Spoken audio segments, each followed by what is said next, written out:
भी हम मिस्र यानी इजिप्ट का नाम सुनते हैं, हम सभी लोगों के दिमाग में वहाँ की प्राचीन रहस्यों के बारे में जानने की क्यूरियोसिटी बढ़ जाती है। चाहे वो यहाँ के पिरामिड हो या फिरौन यानी राजा हो या फिर यहाँ के रहस्यमयी रानियाँ हो, ये सभी ही अपने ऊपर रहस्यों की एक मोटी चादर ओढ़े हुए हैं।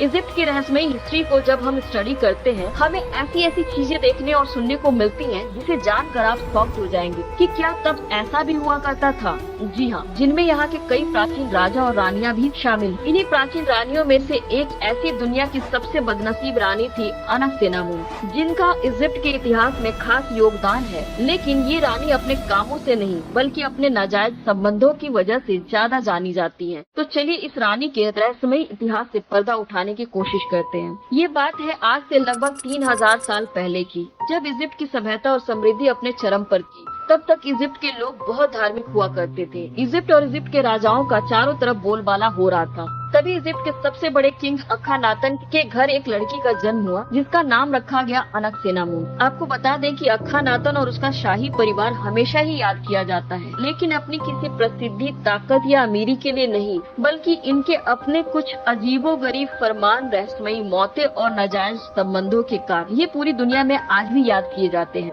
अखानातन उस समय इजिप्ट का सबसे अय्याश और एक क्रूर राजा था, जिसने तब मिस्र में एक फरमान जारी किया, अब से मिस्र में केवल सूरज की पूजा की जाएगी। यहाँ का कोई भी इंसान किसी और देवता की पूजा नहीं करेगा। अगर किसी ने ये बात नहीं मानी तो उसकी सजा सिर्फ मौत होगी। इससे उसकी पूरी प्रजा बहुत क्रोध में आ गई, लेकिन कोई भी कुछ नहीं कर सकता था। इन बेतुके फरमानों के अलावा अखानातन अपनी अय्यासी भरी जिंदगी के लिए भी कुख्यात था। ऐसे ये तो सभी जानते हैं कि मिस्र के फिरौन पूरी दुनिया में अपनी बेशर्मी और हवस के लिए बदनाम है, लेकिन अखानातन तो अय्यासी के मामले में अपने बाप दादाओं को भी पीछे छोड़ दिया था। वैसे तो इसके कई बच्चे थे, लेकिन इसकी 3 बेटियां बेहद ही खूबसूरत थी। कहा जाता है कि ये इतना अय्याश किस्म का इंसान था कि अपनी खुद की तीनों बेटियों को भी इसने नहीं बख्शा, जिसमें से पहली बेटी का नाम मेरी टेटन, दूसरी बेटी मेके टेटन, तीसरी अनकसेनामुन। इतिहासकारों का ये भी दावा है कि इसकी सबसे बड़ी बेटी मेरी टेटन की किस्मत इतनी खराब थी कि उसकी मौत अपने ही बाप यानी अखानातन के बच्चे को जन्म देते समय हुई थी। लेकिन इजिप्ट की नहीं बल्कि दुनिया की सबसे बदनसीब रानी अनकसेनामुन थी, क्योंकि ना तो वो कभी रानी बन पाती है और ना ही पत्नी। जब अनकसेनामुन केवल 15 साल की थी, तब उसके पिता अखानातन ने उससे जबरन शादी कर ली। लेकिन उसके बाद से इसका आतंक ज्यादा समय तक नहीं चल पाया और वो मात्र 45 साल की उम्र में ही मर गया। उसकी मौत से मिस्र के लोगों में खुशी की लहर दौड़ गई। फिर उसकी तत्कालीन मृत्यु के बाद उसके बेटे तूतनखामिन को गद्दी पर बैठा दिया जाता है। अब जैसे ही अनकसेनामुन सोचती होती है कि उसे अपने पिता से छुटकारा मिल गया, तभी गद्दी पर बैठते ही तूतनखामिन अपनी ही बड़ी बहन अनकसेनामुन से शादी कर लेता है। उस समय वो केवल 9 साल का था और अनकसेना 17 साल की थी। मिस्र के उस दौर में शाही परिवारों में भाई बहनों की आपस में शादी होना एक आम रिवाज थी। बताया जाता है कि उनका रिश्ता काफी अच्छा चला था और 4 साल तक उन्होंने मिस्र की सभ्यता में काफी बदलाव भी किए। इसके अलावा उनके पिता के सारे गलत फरमान को हटा दिया, साथ ही ये भी जारी कर दिया कि हर कोई किसी भी देवता का पूजा कर सकते हैं, जो वो लोग पहले किया करते थे। लेकिन इस बीच अब 21 साल की अनकसेना अपने जीवन में बिल्कुल ही खुश नहीं थी, क्योंकि एक तो छोटी सी उम्र में वो अपने ही पिता की हवस का शिकार बनी, दूसरी तरफ बड़ी होने पर उसे अपने छोटे भाई तूतनखामिन से शादी करनी पड़ी, जो कि उससे 7 साल छोटा था। शादी के कुछ साल बाद ऐसे ही मात्र 18 साल की उम्र में ही अचानक तूतनखामिन की रहस्यमयी तरीके से मौत हो जाती है और इसके साथ ही इसके जो 2 मृत बच्चे थे, जिन्हें उसके कब्र में ही उसके साथ मम्मी बना दिया गया। लेकिन मिस्र के लोगों का मानना है कि उसकी बहन अनकसेना ने ही उसको मरवाया था, क्योंकि उसकी मौत के बाद मिस्र की पूरी सल्तनत अनकसेनामुन के हाथ में आ गई। ये बताया जाता है कि तूतनखामिन वैसे भी शरीर से बहुत कमजोर था और उसके एक पैर में भी थोड़ी दिक्कत थी। लेकिन 2010 में वैज्ञानिकों को तूतनखामिन के अवशेषों की जाँच से ये पता चला कि उसकी मौत एक संक्रमित टूटे हुए पैर और मलेरिया की वजह से हो सकता है कि हुआ हो। लेकिन सच में उसकी मौत कैसे हुई, इसके बारे में इतिहास के पन्ने बिल्कुल खामोश हैं।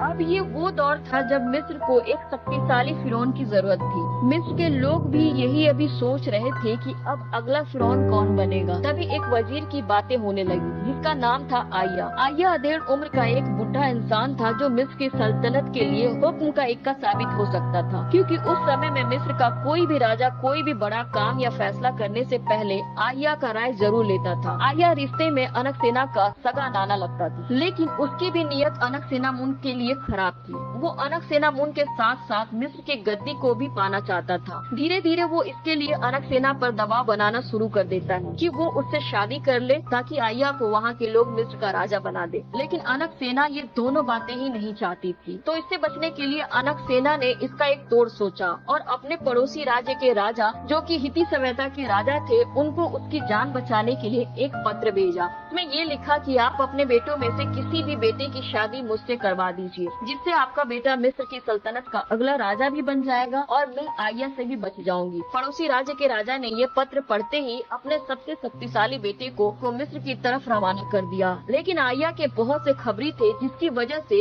उससे ये खबर छुप ना सकी और उसने बीच रास्ते में ही एक ऐसा जाल फेंका जिससे पड़ोसी राज्य से आया हुआ राजकुमार और उसकी पूरी सेना रास्ते में ही मारी गई। जिसके बाद अनकसेनामुन को मजबूरी में अधेड़ उम्र के नाना आया से ही शादी करनी पड़ी। ऐसा पहली बार हो रहा था कि जब इतना ज्यादा उम्र का बुढ़ा व्यक्ति मिस्र की सल्तनत का फिरौन बन रहा हो। बताया जाता है कि जहां अनकसेनामुन इस शादी से इतनी दुखी थी, वहीं इस शादी से आया उतना ही खुश था, जिसकी खुशी में उसने पूरे मिस्र के लोगों को दावत दिया था। आगे ये रिश्ता कितने दिन तक चला, इनके बच्चे हुए या नहीं हुए, इसके बारे में भी ऐतिहासिक पन्ने बिल्कुल चुप रहे। लेकिन हैरानी की बात ये है कि इतिहासकार ये दावा करते हैं कि शादी के कुछ महीनों बाद ही अनकसेनामुन की भी रहस्यमयी तरीके से मौत हो गई। जब उसकी मौत हुई तो उसकी उम्र 25 साल से भी कम थी और ये इतनी शर्मिंदगी की बात है कि इतनी छोटी सी उम्र में उसे अपने बाप, भाई और नाना की हवस का शिकार बनना पड़ा। इसी कारण इस रानी को न केवल मिस्र बल्कि विश्व की सबसे बदनसीब रानी माना जाता है। तो आप कमेंट्स में जरूर बताएं आपको अनकसेनामुन के इस अनसुने और रहस्यमयी इतिहास को जानकर कैसा लगा, और इससे जुड़े दूसरे वीडियो देखने के लिए इस वीडियो को लाइक और चैनल को सब्सक्राइब जरूर करें और अंत तक बने रहने के लिए आपका बहुत सारा वाला थैंक यू सो मच।